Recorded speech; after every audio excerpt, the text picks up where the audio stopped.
أعوذ بالله من الشيطان الرجيم. قال رب اغفر لي وهب لي ملكا لا ينبغي لأحد من بعدي إنك أنت الوهاب. رب اشرح لي صدري ويسر لي أمري واحلل عقدة من لساني يفقه قولي.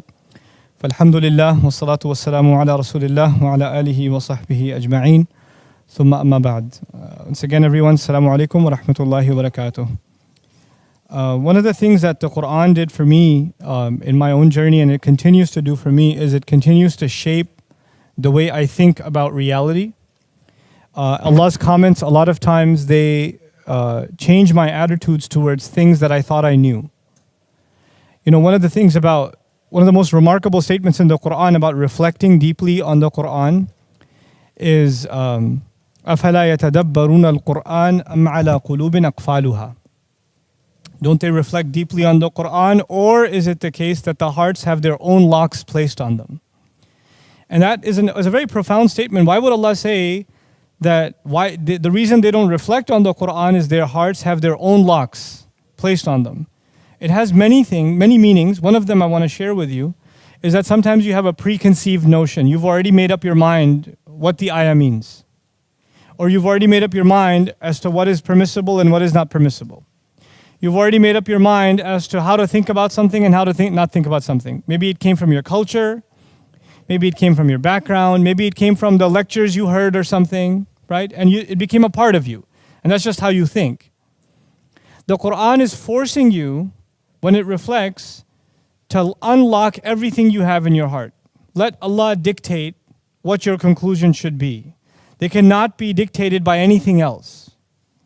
And so there are people who and I've seen this happen, you're trying to study the book of Allah. You're trying to learn the meaning of the ayah. And they say, well, no, wait. We learned that this means this. Or we learned that it's X. But the ayah is saying Y. It's not saying X. No, but that doesn't matter because we already learned that it's X. So you can't question that anymore. One of my mentors, Dr. Akram Nadwi, was telling me one time that he was discussing, by the way, we do this with Quran, we do this with Hadith. And when people are ready to do this with Hadith, then Quran is easy step. So he said he was talking to a number of ulama, these are scholars. And they were discussing some issue and he said, well, what about this Hadith? And the scholar said, well, no, actually no, I know that's a Hadith, but the fatwa remains. And then the Shaykh quoted one of the other scholars that they look up to. And as soon as they quoted that other scholar, everybody said, yeah, that makes sense. And he said, wait, when I told you the hadith on the same subject, you all had a counter. But when I told you this scholar said it, all of you just immediately agreed. Nobody had a problem. There's the respect for scholars, But you know why we respect our scholars? Because they did their best to understand the book. And they did their best to understand the sunnah. But when they gave us their answers, let me tell you something. In mathematics, like in calculus, you can have a 4-page set of calculations, and at the end there's an answer. Right? And that answer, for everybody else, they just care about the answer. For a student, what do they care about? How did they get to this answer? What was their process? We need to understand the process. The thing with Muslims we became too interested in the answer. We lost interest in what? The process. Don't tell me the details, just tell me what the answer is. Now the thing is, sometimes, is it possible that even a teacher missed a little bit? Or they didn't consider everything? So they gave you the answer, but maybe the answer should be revisited. Does that happen? Yeah. And as students, it's our job to actually understand not only the answer, but understand the process. To understand the process. And it became so bad in the ummah that when you ask someone, well, what was their process when they came at this conclusion? They get offended. Who are you to ask the process? Are you a scholar? You have a right to ask? No. This ummah has actually always been transparent. Our ulama, even among each other, were always transparent. Nobody ever said, who are you to ask me?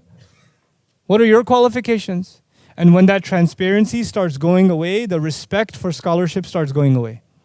As a matter of fact, our scholarship maintained a high level of respect because they were transparent.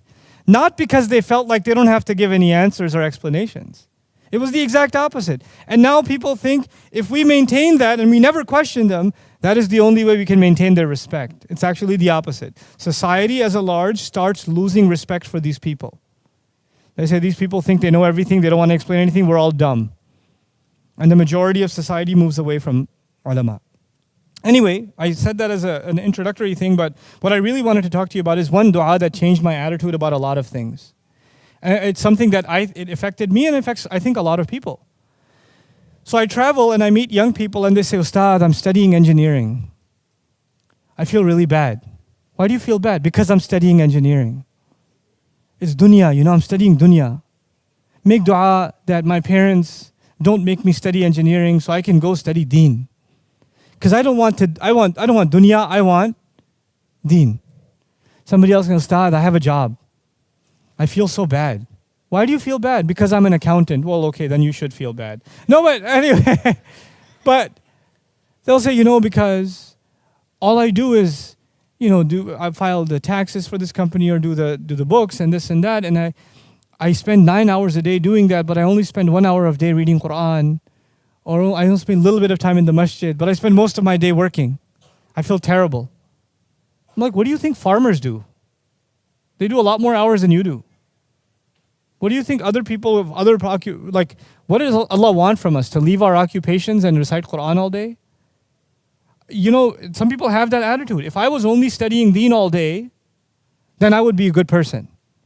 And if I'm doing other things, then I'm not a good person. If I'm earning a living, I'm running a business, I'm going to college, then I'm not a good person. SubhanAllah, this is so off. It's so far from the view Allah the picture Allah paints in the Quran. I can't even begin to describe. Why would this book want to keep you inside a library or inside a university or inside a masjid all day and all night when this book is saying, go look at the sky. قُلْ سِيرُوا فِي الْأَرْضِ. Go travel in the land. If you want to know the tafsir of go travel in the land, it's not going to be from Ibn Kathir or Qurtubi or Ibn Ashur rahimahumullah. Where are you going to get the tafsir of go travel in the land? By going and traveling in the land. Where are you going to get the tafsir of, أَفَلَمْ يَنْظُرُوا إِلَى الطَّيْرِ فَوْقَهُمْ صَافَّاتٍ وَيَقْبِضْنَا. Didn't they look at the bird above them, spreading its wings and collapsing them? It's not going to be a grammatical analysis that tells you what that ayah means. What is it going to be? You going out and watching birds spread their wings and saying, whoa. Allah wants you to experience life.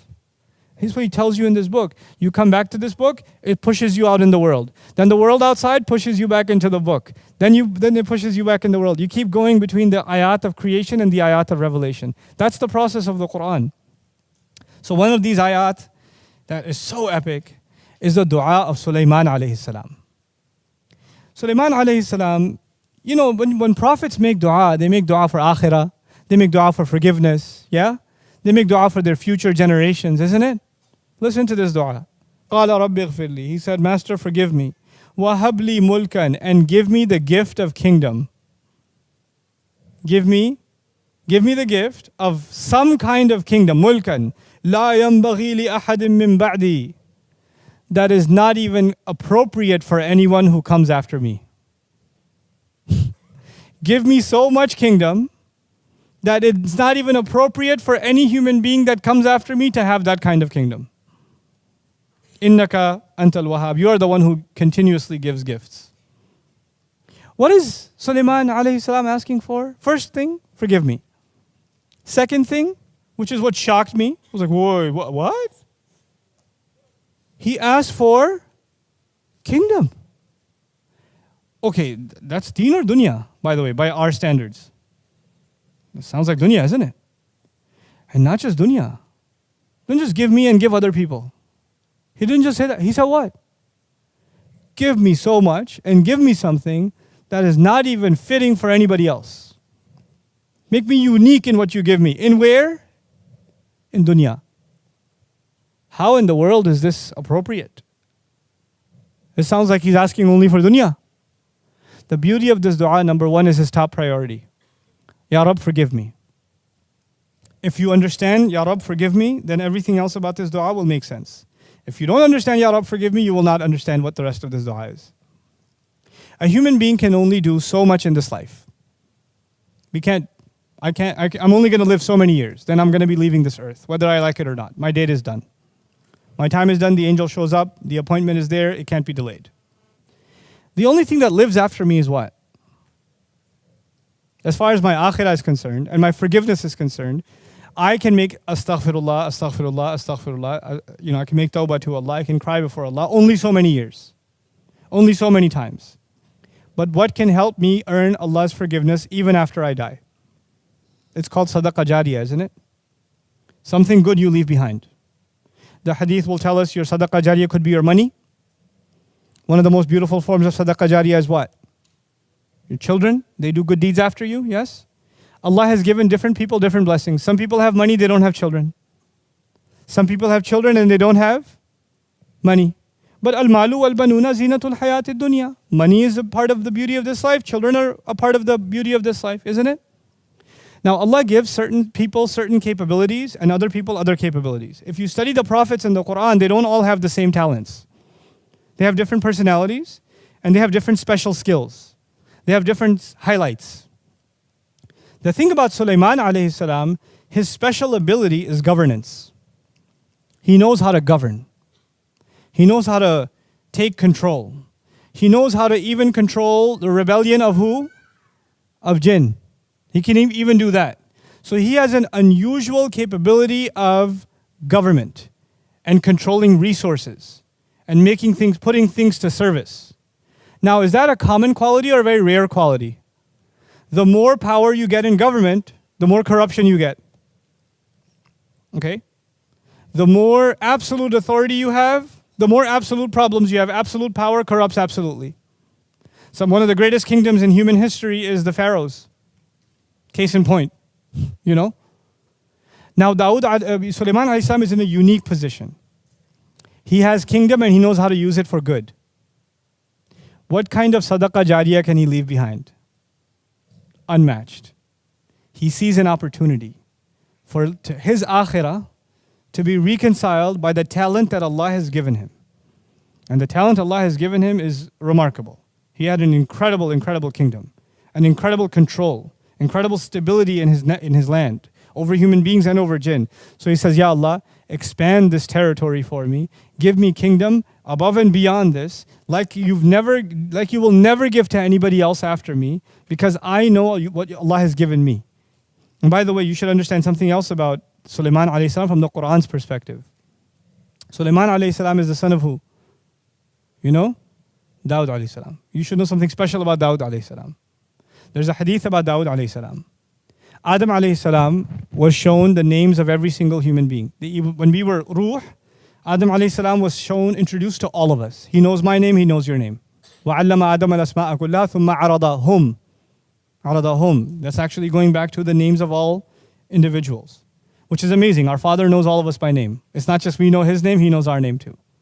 And He knows our qualities too, because in Arabic, ism is also qualities. So He knows you and your personality. How many people are in front of Him? Adam alayhi salam. Unimaginable, yeah? And He picks out one of them. He says, who's that? That's your son Dawood. Give him 40 of my years. Make his life longer. Who did He pick out of all of them? You know what's amazing in the Quran? The word Khalifa only comes twice. It only comes for Adam and it comes for Dawood. That's it. It doesn't come for anybody else. Quran is answering the question that arises from that hadith. The hadith says that Adam alayhi salam did not pick Ibrahim alayhi salam, didn't pick Nuh alayhi salam, didn't pick Rasulullah sallallahu alayhi wasallam, didn't pick anybody else. He picked who? Dawood. Why? Because he sees something in him that he has in common. What is that? Allah has made Adam alayhi salam Khalifa on the earth. And Allah made Dawood alayhi salam Khalifa on the earth. Ya Dawood inna ja'alnaka khalifatan fil ardi. Dawood alayhi salam is special. Now, Dawood alayhi salam himself is Khalifa, but who's his son? So Süleyman alayhi salam is not just a prophet, he's also the son of a prophet, but a son of a special prophet. A prophet who was a Khalifa, a great ruler, a governor at the same time. And so his upbringing gives him knowledge of revelation, but also knowledge of how to live by that revelation, not only at the level of an individual and a family and a community, but at the level of entire governance. He's been brought up in that system. Even before, even as a child, he's been brought up in that system, right? And eventually Allah grants him prophethood. So he realizes the value of leaving a legacy behind. He's learned that from his father. And so he understands that he's going to die, but his legacy should live on. The legacy of good that he creates should live on. And Ya Allah, give me something that doesn't even, because he knows his children are not going to get it the same way he got it from his dad. لا ينبغي لأحد من بعدي. Now what does that mean for you and me? You know, some people, they can't handle fame. Some people can't handle money. Some people can't handle a compliment. I've met people who say when I'm making salah and somebody passes by, it messes me up. Now they think I'm a righteous person. Other people, they could be anywhere and they're praying and they don't care, the universe doesn't exist for them, right? So some people have a stronger, thicker skin. Some people have weaker skin. Different people have different weaknesses. Some people have a hard time waking up early in the morning. Doesn't that happen? Other people have a hard time with other things. Like, for example, one of the gifts of Allah to me, may Allah keep it this way, one of the gifts of Allah to me is fame doesn't bother me and it doesn't make me happy. I'm not bothered by it and I'm not happy because of it. It's just something Allah gave me. I just have to use it to do something good, and that's it. It's nothing else. If I was teaching this class and there was one table of students, or there's like, I can't count how many tables of students, it won't matter. I'm still going to teach what I'm going to teach. It doesn't matter. If the camera's on or not on, doesn't matter. That's the way I'm programmed. Alhamdulillah. Other things bother me. I won't tell you those. Other things, I have lots of weaknesses. You talk to my family about those, you know. But this is not, alhamdulillah, this is not one of my weaknesses. You know, I've met other people for whom this is a big weakness. It's a big problem. So the first thing you have to recognize is what is your weakness and what is your strength. And once you find your strength, then you ask Allah to give you and give you and give you in what you have strength, so you can put all of it to the service of Allah's deen, so you can leave a legacy.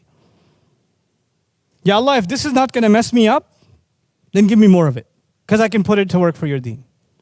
Like Uthman radiallahu anhu should be asking for more wealth. He should ask.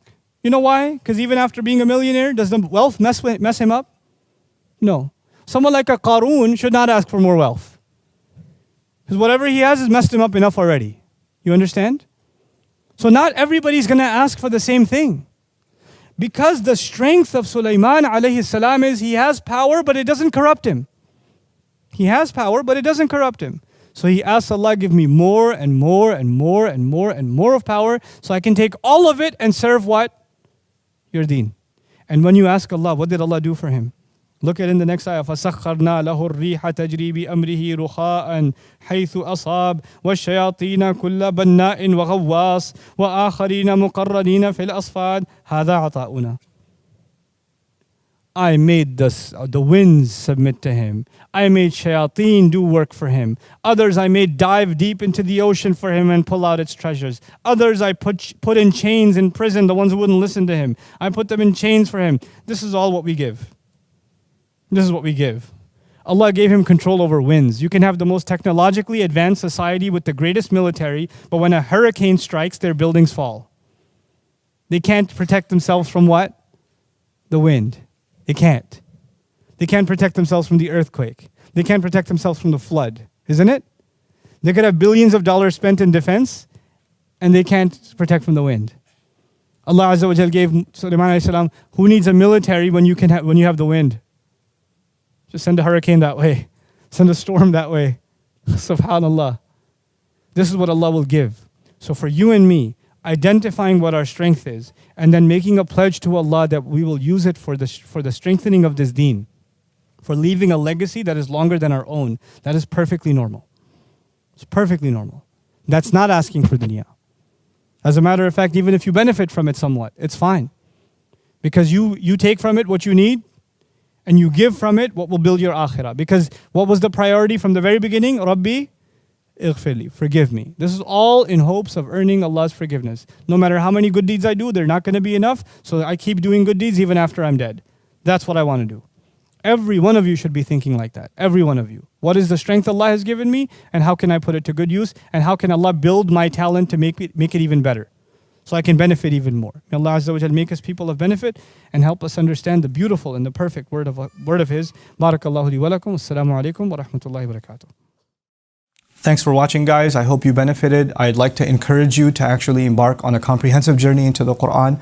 I've done a video translation and explanation of the entire Quran. It's called Quran Cover to Cover. I'd like you to check it on Bayyinah TV. Just do a little bit of it every day, and before you know it, you'll have gone through the entire Quran in translation with me. Hope you can take part. Assalamu alaikum wa rahmatullah.